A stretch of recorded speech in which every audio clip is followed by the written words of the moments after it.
Hello everyone, glad to be back. Today is 24th of July, Monday, so I wish you a great and successful new week. Now it's almost 11 o'clock in the morning, Moscow time. I'm Levan Gudadze and this is my first update today, in which I will share all the main news that are making headlines in Russian media outlets and Russian language pages on different internet platforms.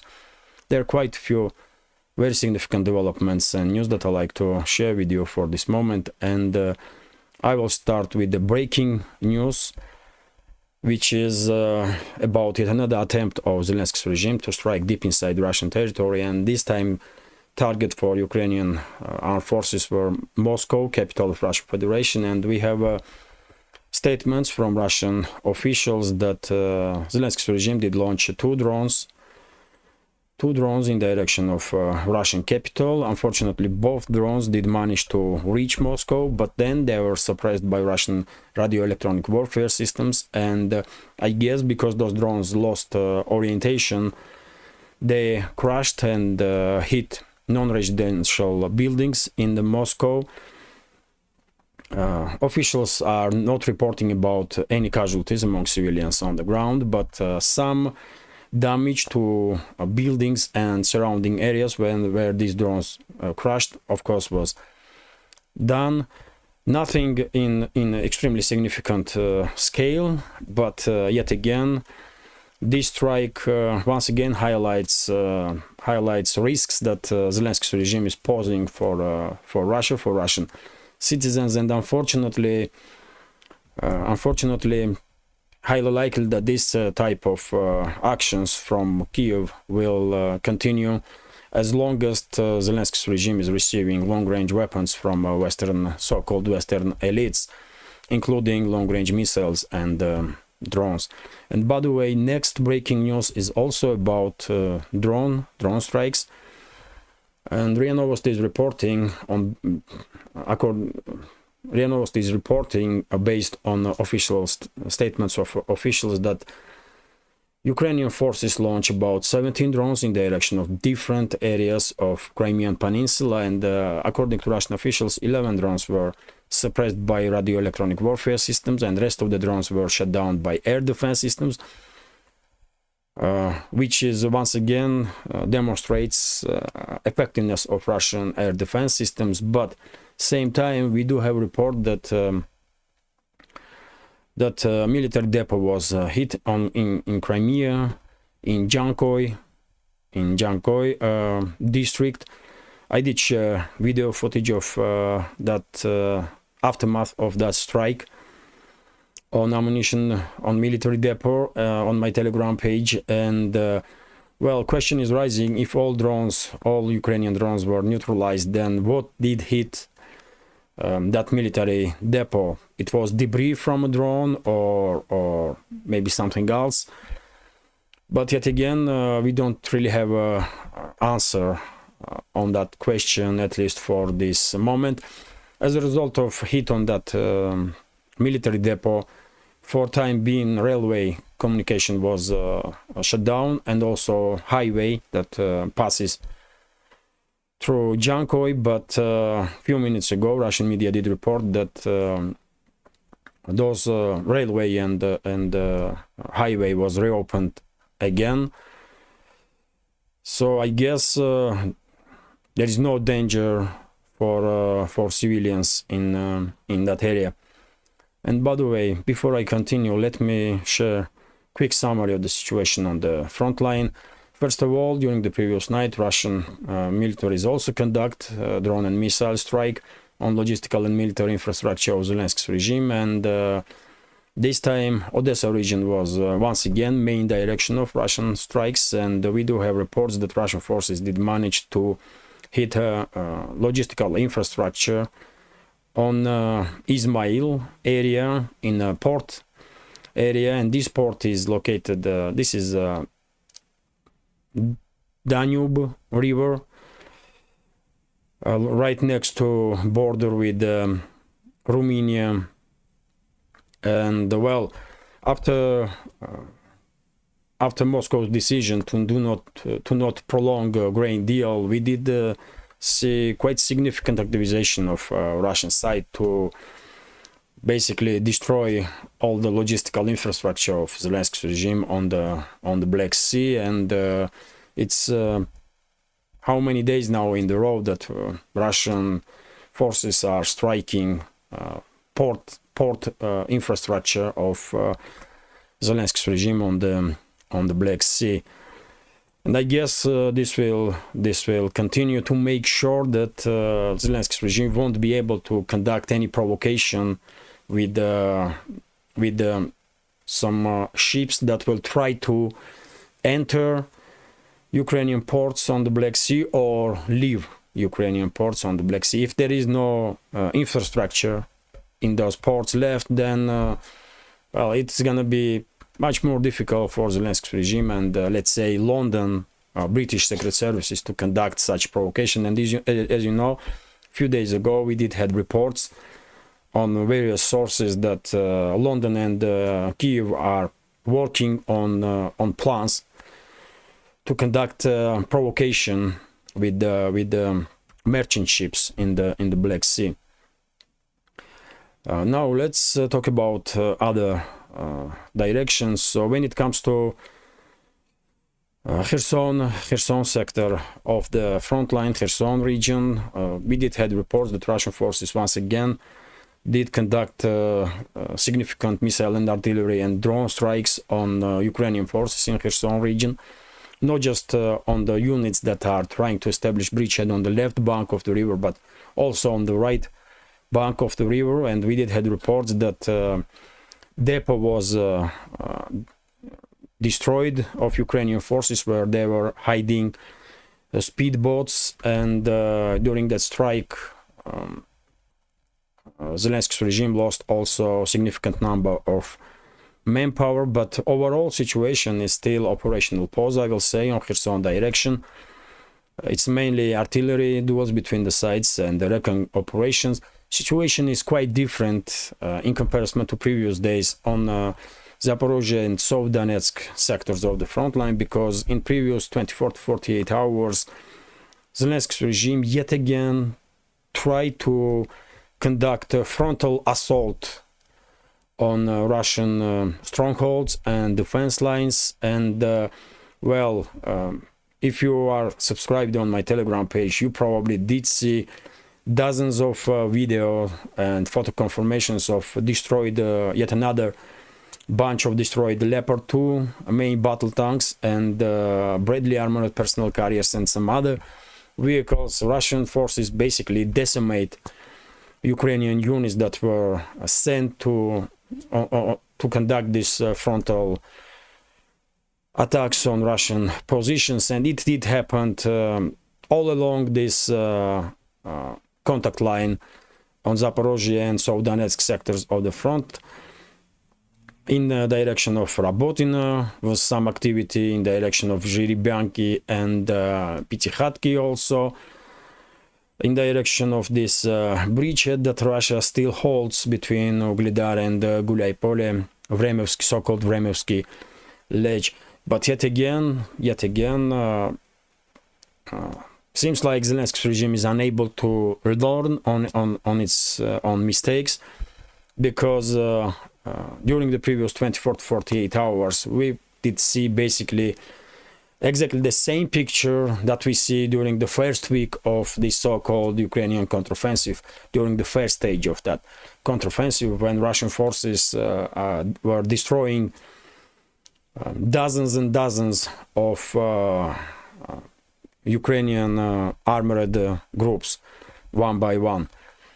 So, and yesterday, by the way, there were some reports that just on the Zaporozhye sector of the front line, Ukrainian armed forces lost up to 10 Leopard tanks and dozens of Bradley armored vehicles. We of course should take with pinch of salt any information that we are receiving, really, but well, it's hard to ignore photo and video footage, isn't it? And I did share on my Telegram many videos of destroyed Ukrainian Leopard 2 tanks and destroyed Ukrainian Bradley armored personnel carriers, some other military equipment. For example, this is footage when Leopard 2 tank was hit and destroyed. This is also footage when Leopard 2 tank was hit and destroyed. So as you can see, it's clearly Leopard 2 A6 tank, I guess, and just look at it, man. This tank had no chance. It was destroyed by Lancer drones, and as I said quite a few times before, Lancer drones, Russian Lancer drones, definitely are playing role of game changers in this conflict. Not just Lancer drones, but these ones are extremely effective. So let me continue. So when it comes to Zaporozhye and South Donetsk sectors of the front line, it seems like Ukrainian forces are in extremely desperate situation, and under desperation they did conduct this suicidal frontal offensive during the previous 24 to 48 hours, and because of extreme losses that they had, I guess it's only matter of time, and entire grouping of Ukrainian forces in this sector of the front will begin to basically collapse, because no matter what they are gonna try, they are unsuccessful, and only so much can withstand psychologically Ukrainian forces that are located in this area when they see time after time unsuccessful attempts to reach first line of defense of Russian forces or penetrate Russian defense lines. Let me continue now. And when it comes to Donetsk direction, it's not that much changes. So really, some usual hot points: Marinka, Krasnogorovka, Avdiivka, and I believe initiative in these sectors of the front is in Russian hand. When it comes to Bakhmut direction, initiative is in Russian hand. Also, we had yet another report during the previous 12 to 24 hours that Ukrainian forces conducted another wave of these frontal attacks on Klivshevka direction, and yet again there are so many video confirmations of destroyed Ukrainian armored groups in this direction also. So, well, as I said quite a few times before, initiative in the southern flank of Bakhmut also changing hands, and it's on Russian side now, like it is on the northern flank of Bakhmut or Artyomovsk, where Ukrainian forces yet again did try to conduct offensive operations in direction of Berkhovka, but they failed once again.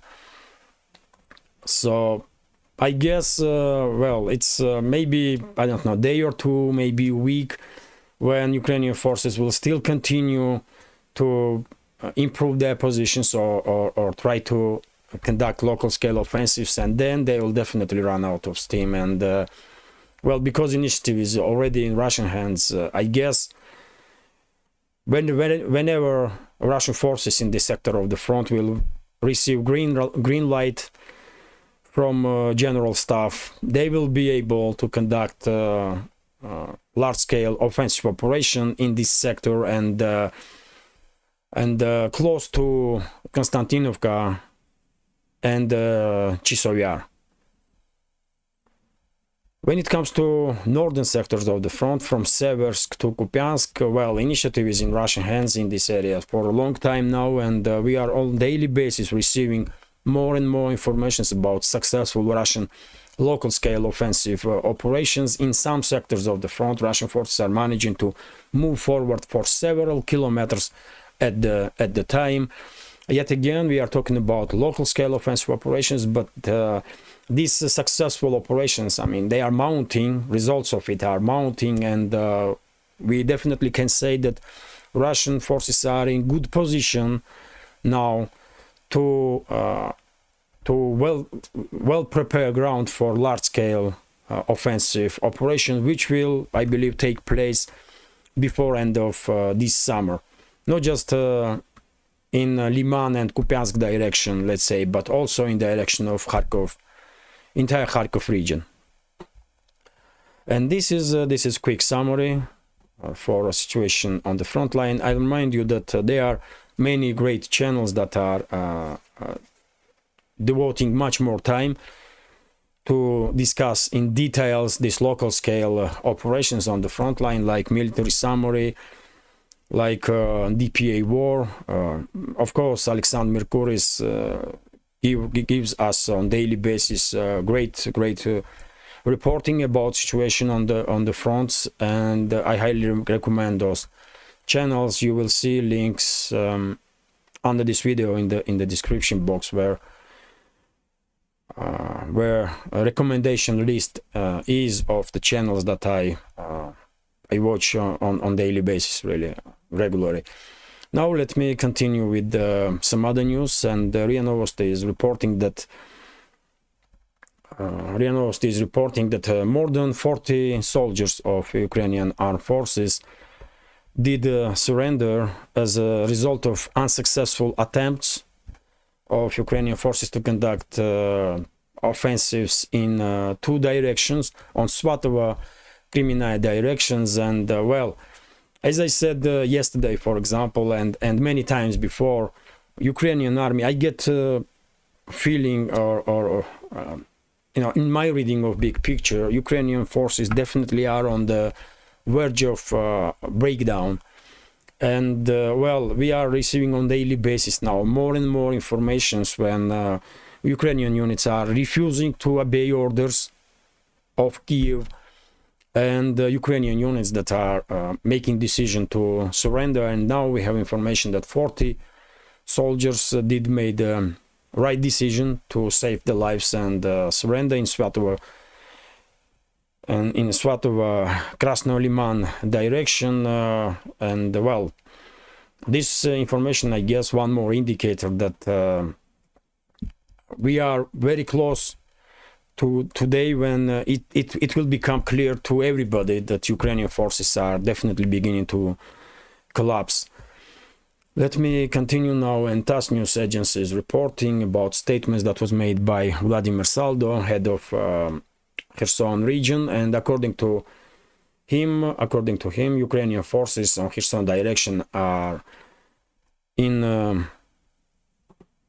a dead end. Really, they have no good options to conduct military operations. And well, even though I think Zelensky and his associates may have some plans to conduct mass crossing of the Dnieper, when Ukrainian side will conduct a second wave of counteroffensive on that land bridge between Crimea and mainland Russia, if that second wave will even take place. After all, Saldo, governor of Kherson region, must have much more information that we do.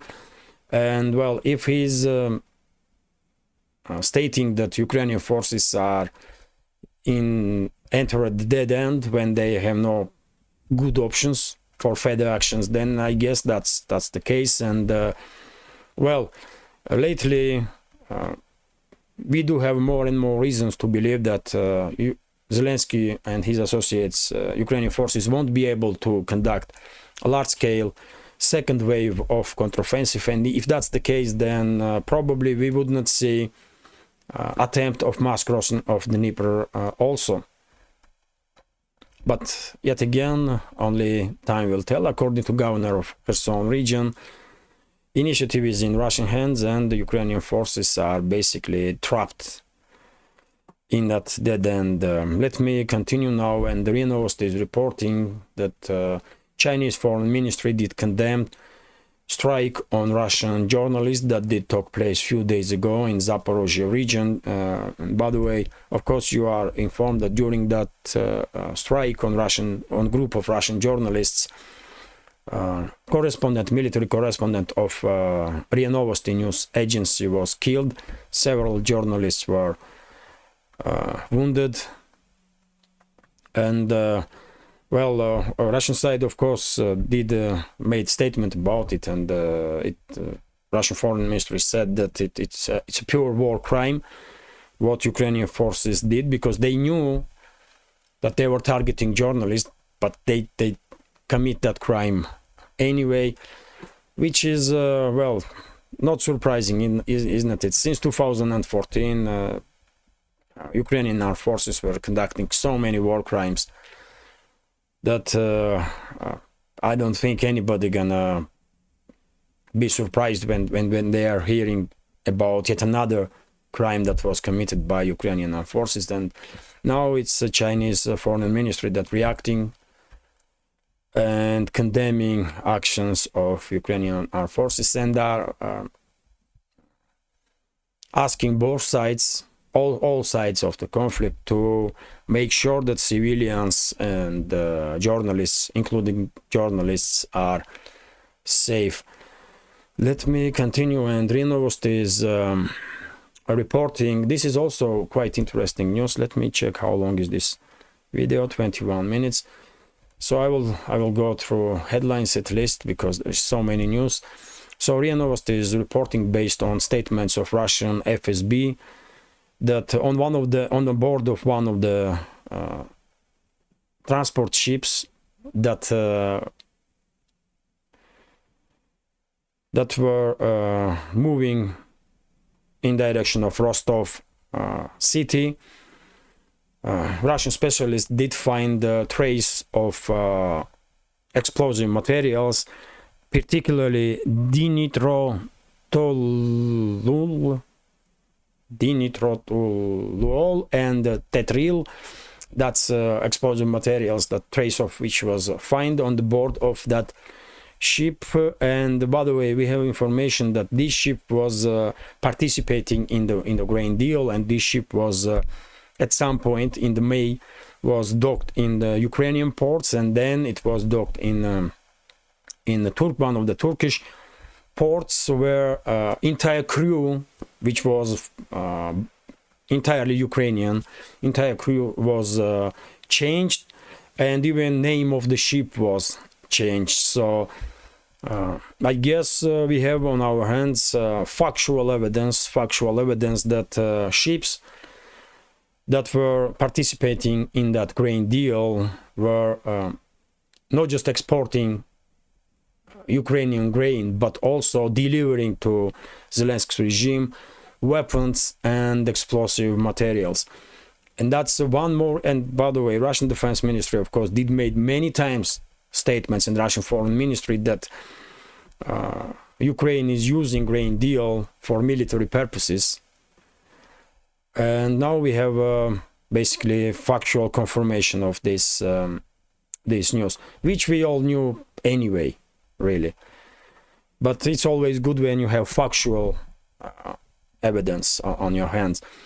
Let me continue. RIA Novosti is reporting, and this is quite interesting. RIA Novosti is reporting that Polish government did decide to create yet another new military unit, which will be based in Suwal, so-called Suwal corridor, which is kind of land bridge between Belarus and Russian Kaliningrad. Let me show you on the map. So this is definitely a strategic place. So by the way, as you can see, Russian Kaliningrad is here, Belarus is here, and the Suwal, so-called Suwal land bridge, located here. And well, according to RIA Novosti, Polish government did make decision to create yet another military unit, which will on permanent base will be deployed in Suwal corridor. And well, this is yet another step from Warsaw to increase its military presence on its eastern borders. And what is interesting, yesterday during and this is by the way TASS news agency's report now, yesterday during the meeting between President of Belarus Lukashenko and Russian President Putin, Lukashenko did made a statement that Wagnerites that are based in Belarus now basically are now and Lukashenko was ironic, of course. He was kind of ironic when he was talking about it, but he said that Wagnerites now are almost demanding permission to go for a trip to Poland to see up close and personal all the destinations of Poland. And well, I don't think Lukashenko will make such a statement, even in as a humor or irony, without some consultations of experts of two sides. Because basically Lukashenko did give a serious warning to Warsaw that if any moves will be done from Polish government in direction of Belarus, then Minsk is ready to react, and it's not just Belarus military, but it's also Wagnerites. And by the way, I guess everyone in this world are taking seriously units of PMC Wagner. They did prove many times that they are forced to be reckoned with. And what is most important, of course, there were some rumors when PMC Wagner was redeployed in Belarus that they may participate in offensive in direction of Kiev or in direction of Sumy, Chernigov, Kharkov even. There were some other rumors, but well, I guess one of the, and maybe that all those directions are and maybe one of the goals of Wagnerites. But I think if a situation between Belarus and Poland will deteriorate significantly, if Poland will well, one way or another provoke military confrontation with Belarus and Russia, then it's quite possible that that Wagnerites, one of the main tasks for Wagnerites will be to establish control over this so-called Suwal land bridge to connect Russian Kaliningrad region with Belarus. So I guess that's a possibility. That's a possibility, and what may play role of trigger in this case, it's hard to tell. Maybe when Poland will send its forces in Western Ukraine, will trigger such a response from Moscow. Maybe something else. Maybe Poland will send some saboteurs in Belarus, and that will trigger such a response from Minsk and Moscow. But I believe one of the possible tasks for Wagner units in Belarus will be establishing control over the Suwal land bridge between Belarus and the Russian Kaliningrad. But yet again, let's hope Polish elites will act carefully and would not provoke military confrontation with Belarus and Russia. Let me continue now. And well, during the meeting, yesterday's meeting between Putin and Lukashenko, Putin also did made statements, and he once again did spoke about this so-called Ukrainian counteroffensive, and he said that this counteroffensive failed miserably, and well, who can disagree with him? Who can disagree with him? And of course, there were some more details about how many personnel and military equipment Zelensky's regime did lost during that extremely unsuccessful counteroffensive. But we all are familiar with that information. And next news is also quite significant. TASS is reporting based on statements that head of state, U.S. State Department, Anthony Blinken, did made during his interview with CNN, and he said that Ukraine will receive F-16 fighter jets in a couple of months' time. So, well, very significant statement, very significant development, but yet again, I'm gonna remain on my position that Zelensky's regime will never ever have in its inventory Western-made fighter jets. And Zelensky's statement, not Zelensky's, but Blinken's statement that Ukraine will receive F-16s may be interpreted, in my understanding, as a time frame in which Poland and some other NATO member states that have been united in a newly built anti-Russian coalition, including Baltic states, Romania, Slovakia, and some others. I guess these countries will enter Western Ukraine exactly in this time frame, in next few months. And that's when we see introduction of F-16s and some other possibly Western-made fighter jets to this battlefield.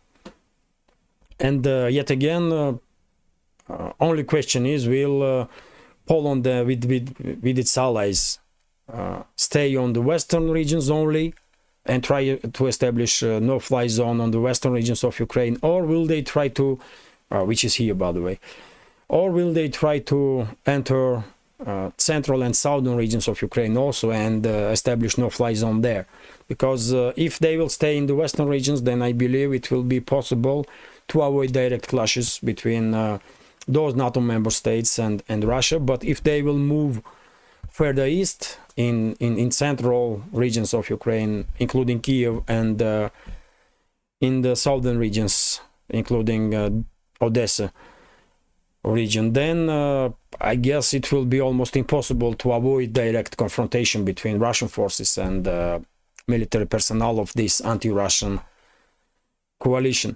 But yet again, statement itself is quite significant. Once again, demonstrates that Western elites definitely don't have a reverse gear. They just don't, and they will escalate constantly as long as they can, and they will stop only when they are forced to stop. That's it, really.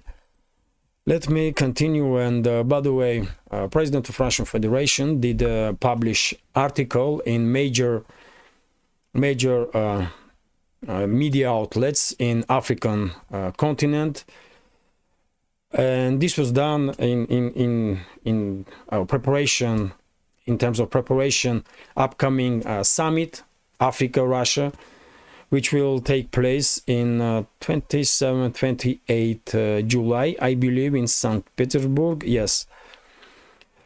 And in that article, Putin did spoke about many topics, and one of the major lines in his article was that Africa has a rightful place in deciding world's fate.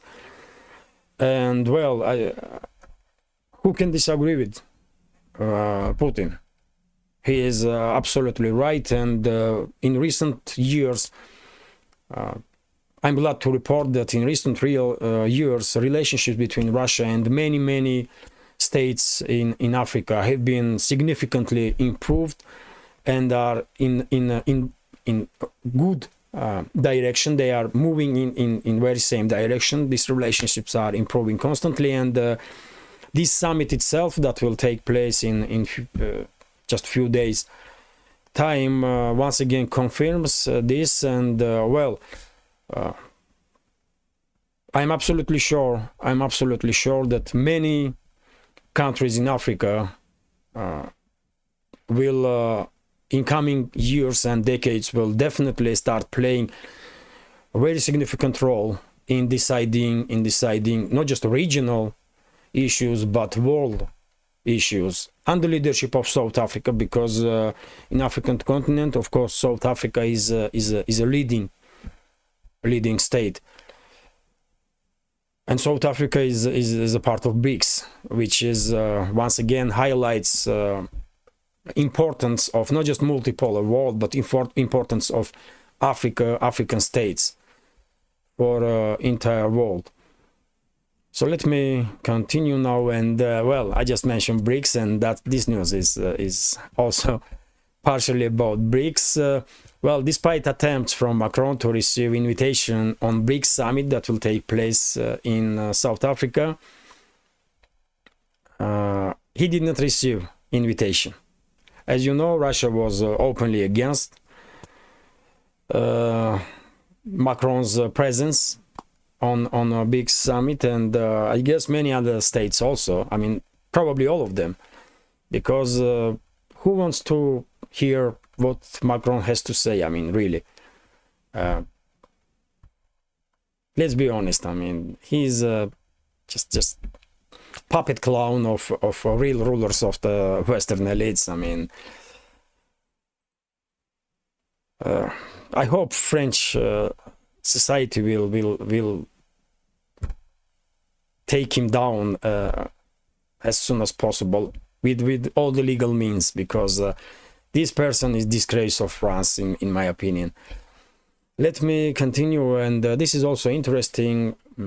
Head of Catholic Church may meet with the head of Russian Orthodox Church, and this meeting may take place on 31st of August or on 4th of September in one of the Russian airports. Point is that head of Catholic Church will travel to Mongolia, and he did propose to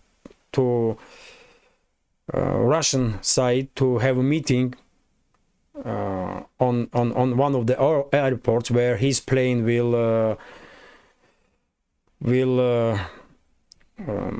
be refueled during this trip. And well, I guess both religious leaders do have many topics to talk about, including possibilities of ending this conflict in Ukraine, and well, maybe that kind of meeting will take place. Who knows? But I guess this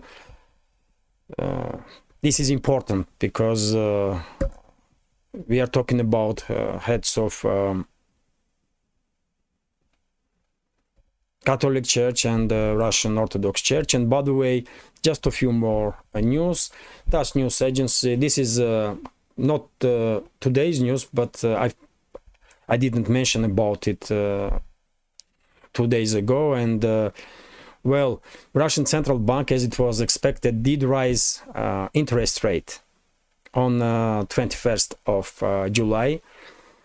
And interest rate was raised quite significantly on one full percent, from 7.5 to 8.5, and well, maybe this will be enough to slow down fail of the ruble, maybe.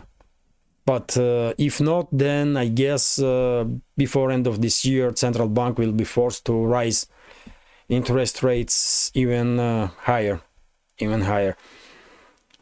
But yet again, Nabiullina, head of Russian Central Bank, is recognized as one of the best professionals in this field. So, well, we do have a good reason to be sure that any decision that will be made by Nabiullina will be best that are possible in current situation. And this is gonna be last news for today's update. Russian ambassador in Germany, and this is reported by RT, that Russian ambassador in Germany did said during his interview with Russian Lenta.ru media outlet that, and we are talking about Sergei Nechayev, that German companies, many German companies, including major ones, are not really in hurry to leave Russian market despite immense pressure from government of Germany and EU bureaucracy.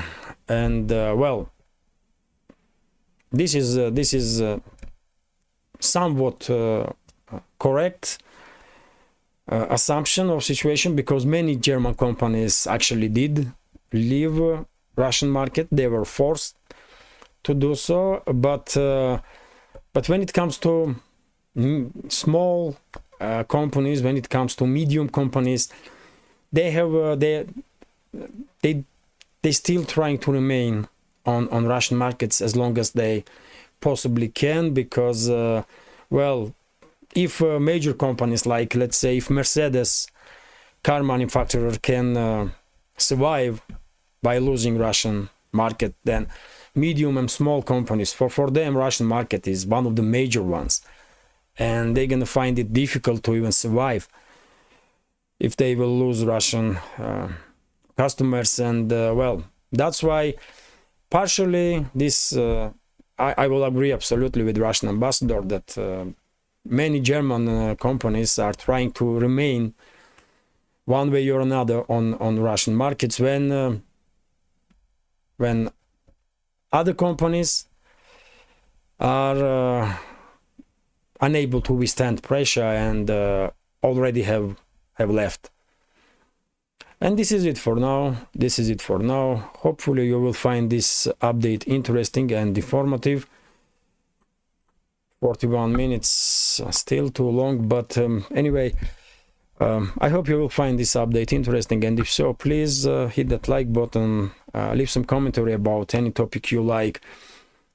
More likes and comments definitely do make change and definitely influence YouTube's algorithm. And if you can, please share links to my videos or my channel with your friends on Facebook, Twitter, Telegram, or any other platform that you are active on. I will be immensely grateful for your help to reach wider audience. And if you think this channel is interesting, informative, useful, and deserves to exist, please consider to support with small donations through PayPal, Buy Me a Coffee, or by subscribing to my Patreon page.